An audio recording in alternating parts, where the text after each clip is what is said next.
discussing logical connectives sa for MMW. So logical connectives is ano sila? Medyo simple lang. So mag-start na tayo regarding sa ano natin mga terminologies at terms. So for both P and Q, sila is regarded as ano lang sila statement. Diba? Statement 1 and statement 2. So, para mag-connect sila, gagamitin natin itong mga symbols na to, which is yung conjunction, disjunction, negation, conditional, at biconditional. So, magsisimula tayo sa conjunction. So, let's say ang statement natin is statement 1, color green, tapos ang statement 2 is color yellow. So, for conjunction, let's say, magiging connective term niya is and, magiging statement niya is color green and color yellow. Meanwhile, sa disjunction naman is ginagamitan naman siya ng term of or. De bale, this or that, parang ganon. So, ang magiging niya, example statement using the previous example, color green or color yellow. So, meanwhile naman, sa negation, it is used for to negate, basically to reject the statement. Ginagamitan siya ng term na not. So, de bale, ang statement 1, it's color green. Pagka ninegate natin, that means the statement is not green, ganon. Pag sa yellow naman, edi not yellow, ganon. Yes. So, let's say, so sa susunod naman is yung conditional. Gagamit tayo ng bagong example para lang mas madali. So, let's say statement 1 is, it is not raining. Tapos ang statement 2 is, so, sa statement 2 is, I will go outside. Sa conditional, ginagamitin siya ng word then. So, to quickly summarize, for conditional, it is not raining, then, I will go outside. Tapos, lastly, is biconditional. Ang biconditional is, ginagamitin siya ng if and only if. So, for the bale, pagka not just a statement using the previous statement, edi magiging siya. I will go out if and only if it is raining. Okay. Yan, tama. So, pagka sa conjunction, if may isang statement is false, false na ang statement. So, di bale, if P is true, Q is false, ang statement is false na. Ang magiging exception para maging true yung conjunction statement is if both statements are true. Kabaliktaran naman niya yung yung disjunction. Regardless, basta may T, true na ang statement. Exception lang if both statements are false. So, if P is false, tas Q is true, true pa rin siya. Ganun rin if P is true, Q is false, true pa rin siya. Pero exception lang pagka false parehong statement, which is false. So dito naman tayo sa sa conditional. So dito sa truth table na kinuha ko is actually mali. Ang magiging true ang statement ng conditional if ang P niya is true. So no matter if yung Q, basta T ang basta true ang P, magiging siya, true yung statement. So, if false yung nakalagay ito sa statement P, false na ang statement sa conditional. So, last, second to last is this yung biconditional. Pag sa biconditional naman, pagka parehong statements are true or parehong statements are false, magiging true na yung yung statement. So, diba, if P is true and Q is true, then P by conditional Q would be true. Pero if P is true, Q is false, magiging false na siya. Diba? Medyo madali intindihan.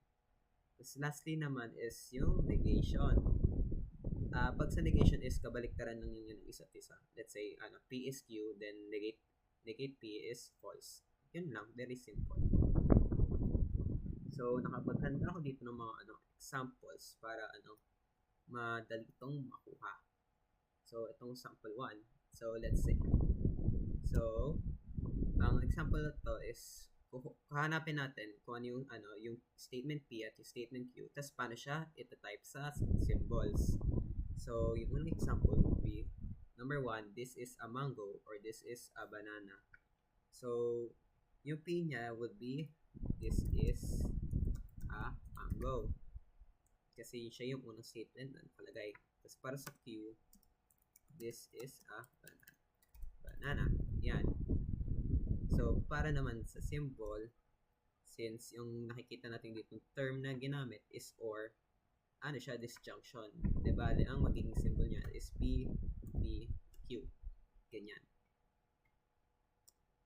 So, next naman is ice is cold and hard. Diba? Ang magiging unang natin statement is ice is cold. Tapos magiging pangalong statement is ice is hard. Tapos magiging symbol niya would be, dahil siya, conjunction siya using the term and, P siya, P, PQ, ganyan.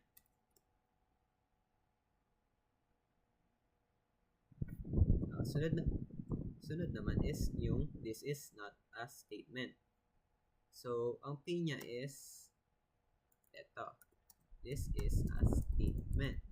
Medyo tricky siya kasi nasa gitna lang yung niya, yung term na not. Pero para kasi grammatically correct, ganyan dapat yan. So, yung P is this is a statement. Ang Q is actually wala siyang Q. So, to symbolize lang ang ating statement na to, magiging siya. Ito. So, next is number 4. I'll only go if and only if she goes. So, yung natin dito is biconditional with using the term if and only if. Tapos, magiging Q niya is I'll only go. Tapos, ang kanyang Q is she goes, ganun. E di yung symbol niya is magiging ito. P, Q. Yan, ganyan. So, dito naman sa 5, if the plant is green, then the plant is alive. Ang P niya is the plant is green. Okay, full if. Tapos naman, ang kanyang Q will be the plant is alive. So, magiging symbol niya naman is ito. P, arrow, tapos Q. So, ito naman. Dito naman is medyo complex naman. Pero, madali pa rin intindihan basta makuha mo yung terms na ginagamit. So, makikita nyo to sa example, I will not clean my room and eat lunch. Dalawa yung ginamit nating logic connectives, parehong not and end. Paano yan? So, yung una natin gagawin is, kukunin muna natin yung P. So, yung P natin is, I will clean my room. Tapos, ang ating Q naman is eat lunch. So, paano natin ito ma-construct sa symbol? So, since doon sa unang statement, yung P is negate siya, magiging siya, negated na P. Yan. Tapos, since yung niya, second statement niya is naka-connected by conjunction, the word and, magiging ganito siya. Ready? Yan. Negate P and Q. Parang ganun yung So, ang sunod natin namang sunod nating example is, the mango is ripe if and only if the skin is yellow and is a bit wrinkly. So, mapapansin naman natin statement na to. Actually, tatlo yung statement niya. So, if tatlo yung statements, magiging siya, P, Q, at R. So, ang statement 1 natin is the mango is ripe. Tapos, ang Q natin is, the skin is yellow, and yung R,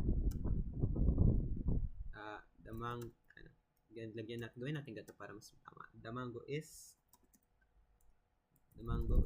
a bit ugly. So, paano natin ito i-construct sa symbols?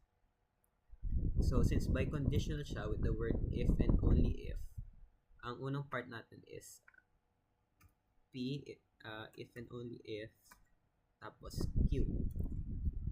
Pero, meron naman rin tayo dito conjunction with the word and. E di, kagaya sa huling example, lalagyan na natin ng and, tapos lagyan na natin yung R. Yan, simple lang siya.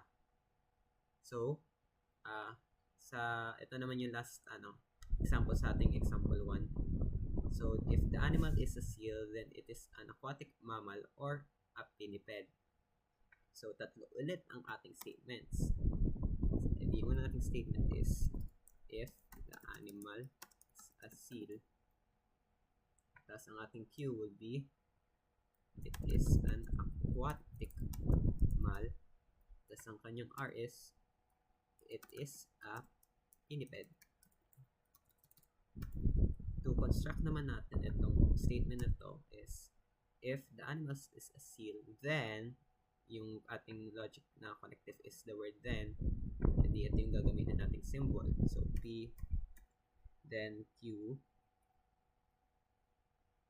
then naman, sunod naman is, an aquatic mammal or a pinniped, which is yung R natin. Since lalagyan natin P and Q, nalagyan na lang natin yung R, kasi magiging connective natin is the word or, which is a disjunction, lalagyan na natin ng V plus R. So, ayan. So, meron naman tayo ditong second example naman, this time sa truth table siya. So, paano natin to gagawin? So, meron tayong given example.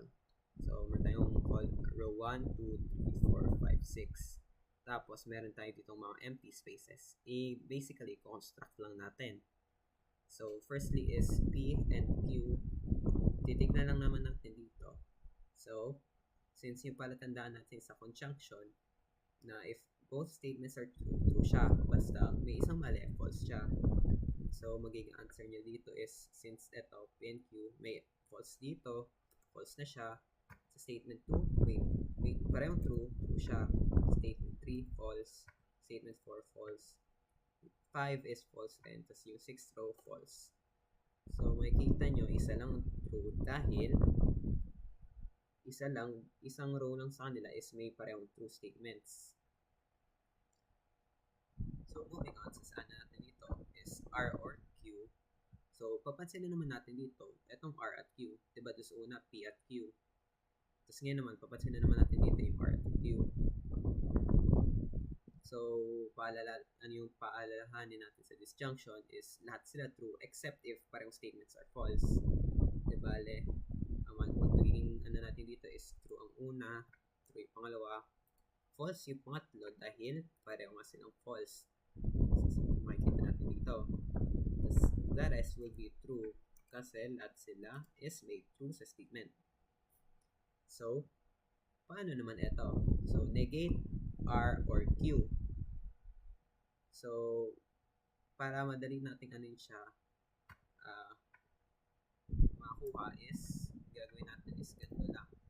Kukunin natin yung results natin doon sa huli natin sinagutan, which is R or Q. Tapos, ibabaliktad lang natin. Diba, like, yung true dito. Doon sa unang row, true is magiging false, true magiging false, false magiging true, and so on. And lastly naman is itong statement, which is P and Q, then negate R or Q. So, yung papansin na naman natin dito is itong dalawa. Ito, tas ito. Tas, yung palatandaan natin pagdating sa conditional. True ang statement basta ang unang statement is true. So, if true ang, diba, like, kung ano yun nandito, parang copy-paste lang siya. So, dito is false. Ito is true. And the rest will be false. Simple lang siya.